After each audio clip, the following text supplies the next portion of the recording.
আমরা আমাদের জীবনে সবসময় সাফল্য লাভ করতে চাই, কিন্তু এই সাফল্য লাভের পেছনে যে কতখানি পরিশ্রম, ব্যর্থতা, হতাশা, সমালোচনা, একাকিত্ব এবং ঝুঁকি জড়িয়ে থাকে সেটা আমরা কখনো ভাবি না।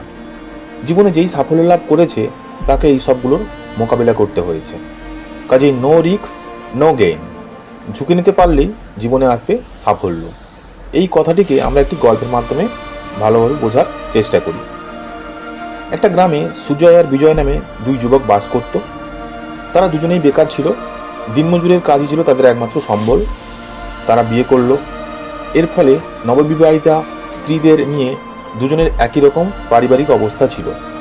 তাদের দুজনের মধ্যে মানসিকতা ভিন্ন হলেও দুজনের একটাই সাধারণ সমস্যা ছিল, আর সেটা হলো কী করে বেশি টাকা রোজগার করা যায়।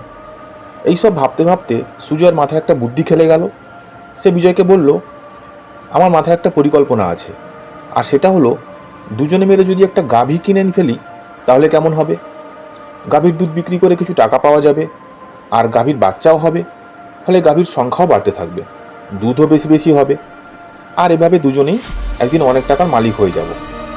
তাদের গাভীর সংখ্যা যখন বাড়বে তখন অনেক লোক রাখবে দেখাশোনার জন্য, ফলে কিছু মানুষের কর্মসংস্থানও হবে। এভাবে দুজনেই একদিন ধনী হয়ে উঠবে। এভাবে সুজয় তার ভাবনার কথা বিজয়কে জানায়। এই প্রস্তাবটি বিজয়ের খুব ভালো লাগে। সেও তার প্রস্তাবে রাজি হয়ে যায়। তারা দুজনে কথা পাক্কা করে ফেলে। তারা খুব আনন্দ আর উদ্দীপনা নিয়ে বাড়ি চলে যায়।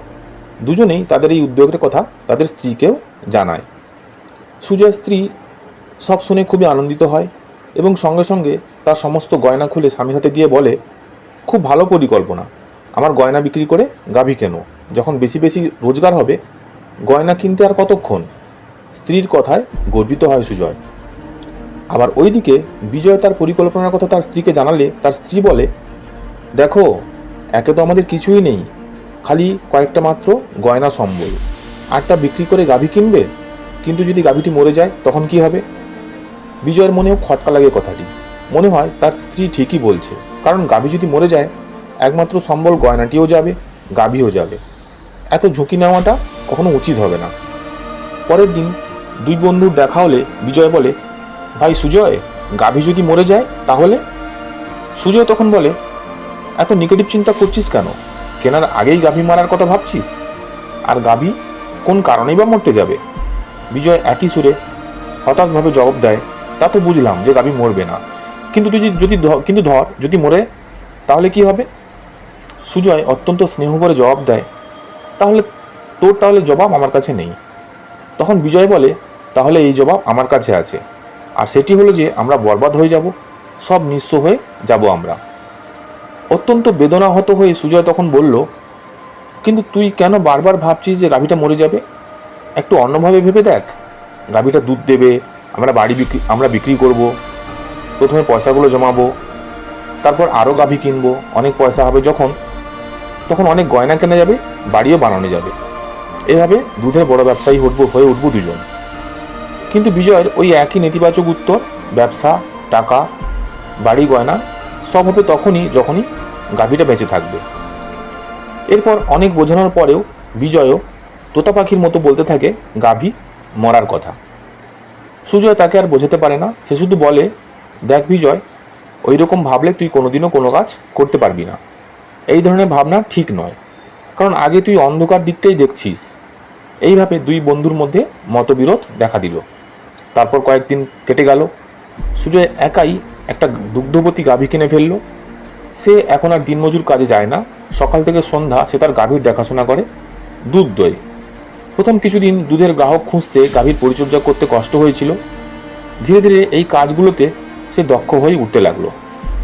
আর দিনমজুরের কাজের শেষে বিজয় রোজ তার কাছে আসতো আর সুজয়ের সংঘর্ষ করার পরিশ্রমের বিষয়টি দেখত, আর ভাবতো তাদের দিনমজুরের জীবন কত ভালো ছিল। রোজ সকালে কাজে যেত আর বিকেলে ফিরে এসে সন্ধ্যায় কর্মহীন আড্ডা দিতে পারত। এখন সুজয়ের জীবনে আড্ডা দেওয়ার আর সময় নেই। তার উপর এত ঝুঁকি নিয়ে কেন যে গাভী কিনলো, যদি মরেই যায় সবই যাবে তার। আর ওইদিকে গাভীর মধ্যেই জীবনের আলো দেখতে পায় সুজয়। সে দ্বিগুণ উৎসাহে কাজ করতে লাগলো। এটা ঠিক যে তার কাছে এখন আর কোনো অবসর নেই, কিন্তু সুন্দর ভবিষ্যতের কল্পনায় সময় নষ্ট করতে সে রাজি নয়। এইভাবে দিন যায়, আস্তে আস্তে তার গ্রাহক বাড়তে থাকে, গাভীও বাড়তে থাকে, কাজের লোকও বাড়তে থাকে। গাভীও তার মরেনি। অন্যদিকে বিজয় গাভী মরার কথা ভেবে আর একইভাবে দিনমজুরের কাজ করে যায়। এদিকে সুজয় ধীরে ধীরে ধনী হতে থাকে ক্রমশ। বন্ধুরা, এই গল্পের ভেতরের বিষয়টি থেকে আমরা যেটি শিখতে পারলাম সেটি হলো, 1. কিন্তু, যদি, তবে ইত্যাদি জালে আটকে পড়তে নেই। 2. নেতিবাচক ভাবনা কখনো মাথায় আনতে নেই। 3. No risk no gain. ঝুঁকি নিতে পারলেই জীবনে আসবে সাফল্য। এই ভিডিওটি যদি মন থেকে তোমায় একটু মোটিভেট করে থাকে, এর ফলে তুমি যদি নিজেকে নতুন করে বদলে ফেলে নতুন উদ্যমে কিছু কাজ শুরু করতে পারো, তবে আমার এই চেষ্টা সার্থক বলে আমি মনে করব। এইরকম অনুপ্রেরণামূলক ভিডিও পেতে আমার এই চ্যানেলটি সাবস্ক্রাইব করে নিতে পারো। ধন্যবাদ।